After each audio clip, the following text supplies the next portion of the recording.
No nazdar všetci. No predstavte si, čo sa stalo. A napísal mi sám Fifko. Takže ideme si to prečítať, ideme to patrične okomentovať. Ja sem dropnem potom aj však ani nemusím, však vy si to viete prečítať pod tým mojim videom. Takže začal tak jednoducho, hej. Bro, ja stále nechápem jednu vec. Ty si fakt sadol, zapol AI a nechal ju napísať dis na mňa. Potom si to nahral na video a teraz sa tvári, že si práve dropol najväčší roast na internete. To je asi ako keby si objednal pizzu, otvoril krabicu a potom sa chválil, že si ju uvaril. Gratulujem, veľký šéf kuchár. No ináč brácho, nič tak medzi nami dievčatami, ale ja som vyučený kuchár, čiže mne by sa toto nestalo ohľadom tej otvorenej pice, lebo pizza sa pečie a nevarí, ale dobre, nechám ťa ešte zatiaľ tak, nebudem na teba zo začiatku útočiť. To je jedna vec. A druhá vec, počúvaj ma ty, Peťo Knírek, ťa stretnúť s týmto výzorom v Brne v noci, tak sa zlachtem, doserem a doštím a utekám. Hodím po tebe peňaženku a utekám, prisám Bohu. Nepochopil si jednu základnú vec a si to sám aj priznal, ja som si nesadol a nepovedal som AI, aby mi napísala roast na teba. To, že ja pracujem s umelou inteligenciou, ešte neznamená, že tá umelá inteligencia robí všetko sama a ja som ochotný to len čítať. Vieš, brácho, ja všetko, čo som tam povedal, som myslel vážne a stojím si za tým. Pretože umelá inteligencia píše pre mňa. To si zle pochopil. Ja píšem sám za seba. Tak som povedal z vlastnej hlavy. Napríklad aj teraz. Mám tu zapnutý. Jediné, čo tu mám zapnuté, není to poriadne vidno, ale je tu len ten tvoj posratý komentár, ktorý si mi napísal. Najviac ma na tom baví to sebavedomie. Ty tam rozprávaš, ako keby si práve vymyslel najtvrdšie bars v histórii internetu. Ale realita je taká, že jediný bar, čo si spravil, bolo kliknutie na tlačidlo Generate. Fakt talent. Keby existovala olympiáda v copypaste, ty máš zlato. No, tiež som si myslel, že budeš trošku viacej kreatívnejší a nie, že budeš na mňa útočiť kvôli tomu, že mám druhý kanál, kde tvorím pomocou umelej inteligencie hudbu. No ale aj tam si zabudol na jeden dôležitý fakt. A naozaj dôležitý. Ja tie texty píšem z hlavy. Ale je to tvoj názor a ja ti ho neberiem. Vieš, brácho, ja mám oveľa viac odrepované v tomto, myslím akože ohľadom kecania, jak ty odcikané. Ja to poviem takto slušne, lebo zatiaľ sa budem vyjadrovať slušne, ale postupne to bude trošku gradovať, ale však ty si na to zvyknutý. Predstavujem si, ako to celé vzniklo. Sedíš doma, otvoríš AI a napíšeš niečo typu: napíš mi brutálny dis na tohto týpka. AI za pár sekúnd vyhodí text, ty si povieš, wow, to je super, alebo vlastne, pardon, aby som čítal správne, wow, to je dobré, skopíruješ to, ideš to prečítať do kamery a myslíš si, že si práve Eminem z Vyšu. Bro, to nie je rap battle, to je prezentácia cudzej práce. Bráško, akože teraz ti dávam čistý freestyle, neviem, či si to všimol, ale keby si to nevšimol, tak ti to zopakujem, aby si to pochopil. Toto je freestyle. Čistý. Môžeš sa úplne pozerám sa priamo do kamerky, bráško. Nemám nič napísané, idem čisto iba reč. Tie okuliare mám kvôli tomu, že mi vadí osvetlenie. Ale však nevadí. Na to prídeme. Ja viem, že ty si to pochopil z toho hľadiska, lebo mám tam ten druhý kanál RD Drago, kde tvorím hudbu pomocou AI a samozrejme si to spojil s tým, že vlastne AI a vlastne toto je, že je AI. No brácho, není a ani nebolo. Všetko, čo som dával, tak to som dával z vlastnej hlavy, len s tým, že som si to napísal ako scenár. Vieš, brácho, niekto to robí takto, niekto to robí čisto na freestyle. Ako kedy, vieš. Tak, aby som ťa vyviedol z omylu. Na RD Drago píšem texty ja sám. Ja som songwriter s tým, že umelou inteligenciou si pomáham iba tvoriť hudbu a spev. Ale to asi nepochopíš, lebo ty si jak Samson, víš, že dali dole vlasy z hlavy a stratil silu. len s tým rozdielom, že ty si stratil rozum. Aj keď... Dosť o tom pochybujem, že ty si ho stratil teraz. Podľa mňa ty ho nemáš už dávno. Ja si ťa normálne predstavujem, ako po natočení videa sedíš a refreshuješ komentáre každých 10 sekúnd a čakáš, že ľudia budú písať wow, aký roast. A namiesto toho ľudia skôr rozmýšľajú, prečo sa niekto snaží flexiť s textom, ktorý ani nenapísal. Jediný, ktorého to napadlo, si len ty sám. Vieš, brácho, lebo ja som ten text napísal. To je na tomto najvtipnejšie a najlepšie. Ale nevadí, nechám ťa zatiaľ v tom, nech si myslíš, že vlastne ty si ten najmúdrejší a ja som trúbka, ktorá nič nevie.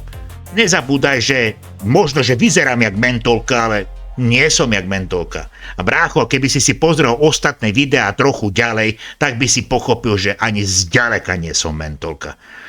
Ale dobre, ty si pozrieš jedno video, lebo je namierené na teba, druhý content alebo to, čo tam bolo predtým, to ťa vôbec nezaujíma. A len si myslíš, že jednoducho, že keď mi sem napíšeš takýto erotický komentár, že sa z toho poserem, poskladám a že ti napíšem, Ježiš, prepáč, Fifko, ja som to tak nemyslel. Hovno, myslel. Keby si aspoň napísal vlastný dis, tak by som povedal OK, rešpekt za snahu. Možno by to bolo slabé, možno by to bolo cringe, ale aspoň by to bolo tvoje. Toto je ale úplne iný level. Ty si vlastne len narátor cudzieho textu. To je ako audiokniha, len bez talentu. Brácho, počúvaj ma, ohľadom toho talentu by som troška pomlčal v tvojom prípade, lebo akože mať talent na to, že vrieskam do kamery a trhám si tam vlasy a ja neviem aké veci, tak to podľa mňa talent není. A že vrískaš na hru pre 10-ročné deti, ktorú nevieš spraviť, tak to tiež talent podľa mňa není. A takisto podľa mňa není talent zo seba... Jak to povedať slušne? No robiť debila. Kvôli tomu, že z toho cinkajú love. Môj kanál nezarába a ja sa za to nehambím. Ako tí, čo už majú veľa sledovateľov. Keď budem mať viac sledovateľov, budem si musieť bohužiaľ dávať pozor na jazyk. Zatiaľ to robiť nemusím. Najlepšie na tom je, že ty si chcel tým videom asi ukázať, aký si drsný. Počkaj, opravím ťa, ja som to nechcel ukázať. Ja takýto som v skutočnosti. Ja nemám problém povedať, čo si myslím, ako si to myslím a aj prečo si to myslím a bez servítky, priamo do papule a do ksichtu. A toto je ešte slabý odvar, lebo ľudia, čo ma poznajú, vedia, aký som v skutočnosti. Ale v realite to vyzerá skôr ako školský projekt typu dnes si ukážeme, ako funguje copy-paste. Copy-paste alebo copy-paste, ja to neviem čítať, nikdy v živote som neovládal angličtinu. Nehambím sa za to, je mi to jedno. Keby si to aspoň priznal a povedal, hej, AI mi to napísala, je to len sranda. No však ale ty si sa nepýtal. Ty si ma rovno obvinil. Vieš, brácho, keby si sa bol slušne opýtal, tak možno, že ti slušne aj odpoviem. Ale tým, že si sa opýtal a išiel na mňa na hulváta, dobre, možno, nie že možno, to moje video bolo troška za hranou, alebo na hrane, ja to beriem, ale neboj sa, toto bude ešte viacej. A jak som povedal, AI mi to nenapísala. Napísal som si to sám. Ale dobre, nechám ťa v tom. Ešte chvíľku to vydržíme. Ale ty sa tváriš, ako keby si práve vyhral rap battle proti celému internetu. Brácho, ja sa tvárim takto stále, pretože najlepšie texty tu píšem ja. Musím si troška akože pochváliť svoje ego a takisto aj troška pohľadkať a pomerať pipíka. To není len tak. A môžeš si o tom myslieť, čo chceš, ako chceš a kde chceš. Ale jednoducho, to, čo ja mám odpísané, napísané, vypísané, tak toľko ty, jak som povedal, nemáš ani odšťané. A ešte aj odhovorené. A ešte jedna vec, dis má byť o kreativite. O tom, že niečo vymyslíš, trafíš pointu a ľudia si povedia, OK, to bolo dobre. Ja ti neviem, Karle. Ja ti fakt neviem. Rozprávaš o mne, ako keby som bol totálne tupelo lopata, ktoré absolútne nič neovláda. A len tým, že som si dovolil zaútočiť na veľkého influencera, ktorý vrieska do mikrofónu, rozbíja klávesnice, rozbíja celý byt len kvôli tomu, že sa mu nedarí pri nejakej hre prejsť level. Neviem. Neviem, že či zrovna toto je vhodné prirovnanie, ktoré si mi dal. A popri tom si absolútne vôbec ale nepochopil pravú podstatu disu. Kedy vznikol, na čo vznikol a kvôli čomu vznikol. A roast je úplne troška iný level ako dis. No, čo to je ďalej? Ale keď to celé napíše AI, tak to už nie je dis od teba. To je len technologická výpomoc pre niekoho, kto nevie vymyslieť vlastný roast. Zaujímavé. Jak som ti dokázal a povedal pred chvíľou, tak vlastne, alebo jak ti to hovorím celý čas, tak vlastne ja nemám problém takto s tebou napriamo komunikovať. Absolútne žiadny. Takže v skratke. Ty si natočil video, kde ma disnul robot. Omyl. Ja som natočil video, kde som ťa disol ja a kde ťa budem aj ja naďalej disovať v ďalších videách. Lebo predpokladám, že to bude mať pokračovanie, pretože túto odpoveď si určite nenecháš utiecť od debila, ktorý ti jednoducho vysvetľuje, že nemá problém ťa disovať ďalej. A ty si tam bol vlastne len moderátor. No, keď si to myslíš, tak si to myslí. Ale myslím si, že týmto videom ťa dostatočne presvedčím. To je asi prvý rap v battle v histórii, kde hlavný reper nie je človek. No, a máme tu hneď inteligentné rozmýšľanie dospelého človeka, ktorý keď nemá argumenty, hneď to hádže na umelú inteligenciu. Pohode, Fifko, beriem. Ale vieš čo, vďaka za content, aspoň som sa zasmial.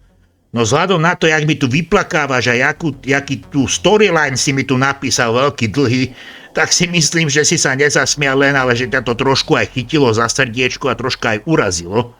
Čo som predpokladal, že to asi tak aj bude.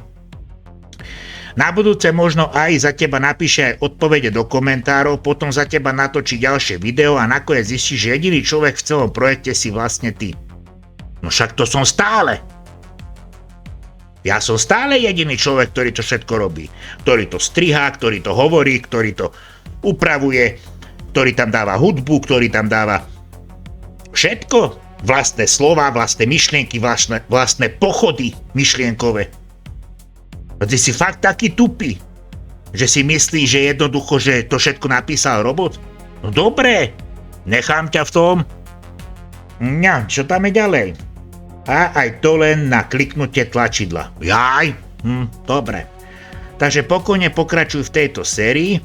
Možno v tretej časti AI napíše ešte väčší dis, ty ho zase prečítaš a budeme všetci predstierať, že to bol tvoj talent. Internet už videl všeličo, ale človeka, ktorý flexí s tým, že mu robot napísal roast, to je nový level. Dobre, prečítal som si celý tento úžasný, krásny a úprimný a nádherný komentár. A Fifko, poviem ti na to len toľko. Počkaj, vypnem ten telefón. Poviem ti na to len toľko. Brácho, sklamal si ma. Očakával som od teba niečo viac. Ale toto uplakané hovno, ktoré si mi dal ako komentár, ja ti nevím. Mne to pripadá, ako keby si myslel, že ty si nedotknutelný, na teba nikto nemá, ty si ten najlepší, najinteligentnejší, lebo si vyhral farmu. Bože môj brácho, ty si tak zaostalý. Aj bože, že aj mentolky v ústave si krútia hlavami a búchajú o teba, debil. Čo ti na to mám povedať? Očakávam od teba plnohodnotnú, adekvátnu odpoveď. Ne takéto sračky, ktoré si mi napísal do toho komentáru. Cítim z teba, že ťa to urazilo, cítim z teba menšiu frustráciu a myslím si, že si chcel docieliť asi toto, aby prišla takáto odpoveď. Tak ti ju dám. Ver tomu, že to bude mať pokračovanie a že budem naďalej točiť na teba, pretože si mi dal dobrú zápalnú šnúru. A brácho, ja ťa mám rád, ináč akože bez urážky, fakt ťa mám rád. Najviac som sa rehlil na tých tvojich veciach, ktoré si robil vo videách, ja ťa sledujem, však mám aj u teba odber, však si to môžeš všimnúť, však predpokladám, že si to aj všimol.